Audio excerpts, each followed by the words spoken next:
So I think now this concludes a lot about structure of the B cell. And if we talk about further, the B cell activation will happen, and then further, lymphoid organs will be there, where the maturation and activation of the B cell will happen.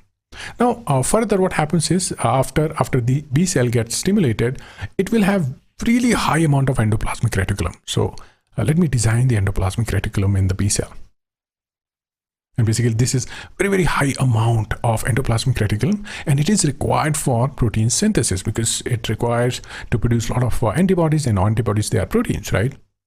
And that's why we call them plasma cells. So activated B cells are the plasma cells. They are able to produce a lot of antibodies. So plasma cells over here, they will produce antibodies. And let me design the structure of antibodies so that you can remember that these cells, plasma cells, they can produce antibodies. Antibody is basically a Y-shaped structure. So this is the antibody.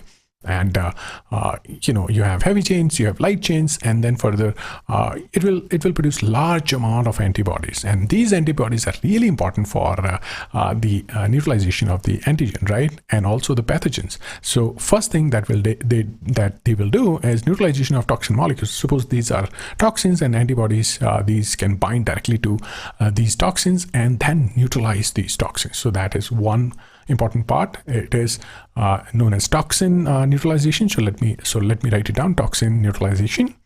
Okay, toxin neutralization. That's the function of these antibodies.